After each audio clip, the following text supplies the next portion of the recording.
Hello everyone, বানিয়ে দেখাবো গ্রাম্য পদ্ধতিতে বেগুন আলু পই মুটমুটি দিয়ে তরকারি করে।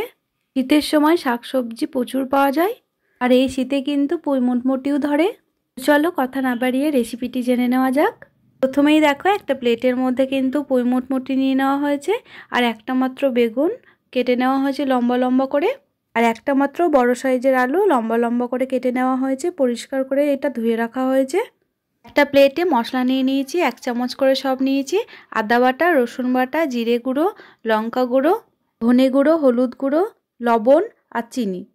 আরও একটা প্লেটে নিয়ে নেওয়া হয়েছে ফোড়নের জন্য 1/2 চা চামচ মতো 5 ফোড়ন, মাঝারি সাইজের 2টো পেঁয়াজ আর একটা মাত্র টমেটো কুচি করে নিয়েছি লম্বা লম্বা করে। একটা বাটিতে ধনেপাতা কুচি করে রেখেছি, এটা পরিষ্কার করে ধুয়ে নেওয়া হয়েছে।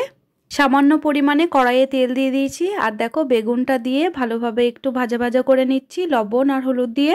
গ্রামের দিকে পুঁই গাছ লাগানো হয়, আর সেই গাছ থেকেই কিন্তু পুঁই মুটমুটি ধরে। তারাও কিন্তু পুঁই মুটমুটি কিনতে পাওয়া যায়। তো দেখো এদিকে কিন্তু বেগুনটা খুব ভালোভাবে ভাজা হয়ে গেছে, আর বেগুনটা অবশ্যই করে কিন্তু আগেই ভেজে নেবে।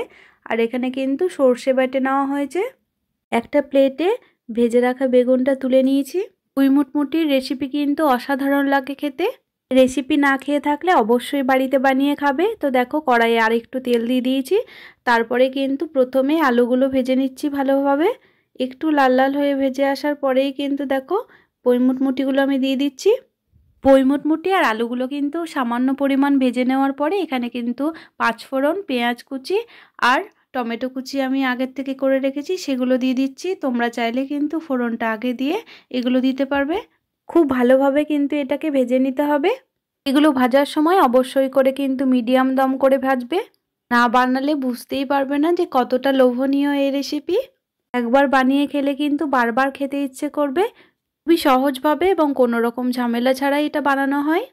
খুব ভালোভাবে এটা ভাজা হয়ে গেছে। মশলাগুলো আমি কিছুক্ষণ ভিজিয়ে রেখেছিলাম জল দিয়ে, তো সেইগুলোও কিন্তু দিয়ে দিলাম।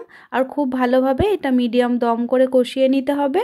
যে কোনো রেসিপি যদি একটু সময় নিয়ে কষানো হয় তার স্বাদ কিন্তু আরও দ্বিগুণ বেড়ে যায়। শীত থাকতে থাকতে অবশ্যই বাড়িতে বানিয়ে খেও। আর কে কে এই রেসিপি পছন্দ করো অবশ্যই কমেন্টে জানিও। ওই মুটমুটি আর আলু দিয়ে কিন্তু ভাজা খেতেও ভীষণ ভালো লাগে। মশলার বাটি ধোয়া জলটা কিন্তু আমি একটু পরিমাণে দিয়েছি, আর খুব ভালোভাবে কিন্তু একটু সময় নিয়ে কষিয়ে নিচ্ছি খুব ভালো করে মশলাটাকে। গরম ধোয়াটা ভাতের সঙ্গে এটা খেতে যে কি পরিমাণে ভালো লাগে, যে না খেলে তো বুঝতেই পারবে না। তো মোটামুটি আমার এটা কষানো হয়ে গেছে। তো দেখো আমি আগের থেকে বেগুনগুলো ভেজে রেখেছিলাম, সেই বেগুনগুলো কিন্তু দিয়ে দিয়েছি, আর এটার সঙ্গেও খুব ভালোভাবে কিন্তু এটা কষিয়ে নিচ্ছি। খুব ভালোভাবে এটা কষানো আমার হয়ে গেছে, আর আমি পরিমাণ মতো কিন্তু এখানে জল ব্যবহার করছি। জলটা দেওয়ার পরে একটু ফুটে আসার পরেই কিন্তু ঢাকা চাপা দিয়ে দিচ্ছি দেখো, আর ফিরে আসছি কিছুক্ষণ পর। ঝোলটা ফুটে আসার পরে দম কমিয়ে দিয়েছিলাম, ফিরে এলাম 15 মিনিট পর। তো খুব ভালোভাবে কিন্তু এটা আমার সেদ্ধ হয়ে গেছে। কেটে রাখা কাঁচা লঙ্কা দিয়ে দিচ্ছি, এটা দিলে কিন্তু খেতে আরও বেশি ভালো লাগবে, আর লাস্টে দেবে তাহলে সেন্টটা খুব সুন্দর আসবে। আর 1 মুঠো ধনেপাতা কুচি দিয়ে দিচ্ছি, আর সব শেষে এখানে মিট মশলা ছড়িয়ে দিচ্ছি। খুব ভালোভাবে মিশিয়ে নেওয়ার পরে একটা প্লেটে তুলে দেখাচ্ছি তোমাদের। তো দেখো কতটা লোভনীয় হয়েছে দেখতে, তোমরাই বলো। আর খেতে কিন্তু আরও অনেক বেশি ভালো হয়েছিল। গরম গরম ধোয়া ওঠা ভাতের সঙ্গে এরকম রেসিপি থাকলে আর কোনো কথাই হবে না। এতটা টেস্টি ও মজাদার হয় এই রেসিপি। তো হাতা দিয়ে দেখো তোমাদের তুলে দেখাচ্ছি। তো আজকের এই রেসিপি তোমাদের কেমন লেগেছে অবশ্যই কমেন্টে জানাবে। ভালো লাগলে লাইক করে দেবে, সাবস্ক্রাইব করে দেবে, পাশে থাকা বেলটি অন করতে ভুলবে না। আজকের মতো টাটা বন্ধুরা।